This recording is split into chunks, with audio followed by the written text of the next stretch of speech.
नमस्कार, मेरा नाम डॉक्टर सुवर्चला जीवा फर्टिलिटी सेंटर्स में साइंटिफिक डायरेक्टर हूँ। आज हम आईवीएफ में दिए जाने वाले इंजेक्शंस के बारे में बात करेंगे। बहुत लोग डरते हैं कि बहुत सारे इंजेक्शंस हैं, इनके साइड इफेक्ट्स होंगे, इसके पीछे बहुत मेहनत लगती होगी। ऐसा कुछ नहीं है। इंजेक्शंस भयंकर भी नहीं है, दर्दनाक भी नहीं है और ज्यादा भी नहीं है। इनके बारे में आज हम बात करने की कोशिश करेंगे। तो इंजेक्शंस के बारे में जानने के पहले इसे क्यों दिया जाता है मालूम चलना चाहिए आपको। आपके ओवरीज में बहुत सारे एग्स हैं, हर महीने कुछ एग्स ग्रो होते हैं, उनमें सिर्फ एक ओव्यूलेट होता है नेचुरली। अब हम आईवीएफ में क्या करते हैं, मुख्य रूप से तीन तरह के इंजेक्शंस देते हैं।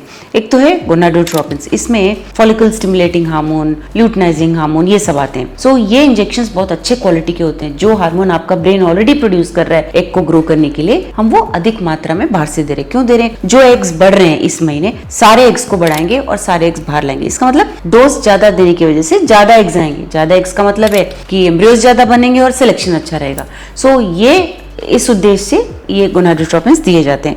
गोनाडोट्रोपिन्स के बाद आता है एंटागनिस्ट। एंटागनिस्ट इसलिए दिया जाता है कि एग्स हम कलेक्ट करने के पहले ओव्यूलेट ना हो जाए, यानी कि छूट ना जाए। जब हम देते हैं तो साइकिल हमारे कंट्रोल में आ जाता है। इसकी वजह से जब ये इंजेक्शंस दे रहे हैं गोनाडोट्रोपिन्स, अंडे ओव्यूलेट नहीं हो जाते। हम जब चाहें तभी उन्हें कलेक्ट कर सकते हैं। फिर आता है trigger injection. Human chorionic gonadotropin है, जिसकी वजह से अंडा ओव्यूलेट होता है, बट ओव्यूलेट होने से पहले हम उसे कलेक्ट कर लेते हैं। ये एक बहुत इंपॉर्टेंट पॉइंट है, इसके बारे में भी आपको पता होना चाहिए। चौथा और मोस्टली आखिरी, और ये मुख्य रूप से मैंने कहा ना इंपॉर्टेंट इंजेक्शन है प्रोजेस्टेरॉन। ये एम्ब्रियो ट्रांसफर करने के बाद उसके गर्भ में चिपकने के चांसेस बढ़ाने के लिए दिए जाते हैं। एम्ब्रियो ट्रांसफर के बाद दिए जाने वाले इंजेक्शन को प्रोजेस्टेरॉन इंजेक्शन कहा जाता है। अब ये हो गए इंजेक्शंस। तो आपको क्या ध्यान में रखना चाहिए?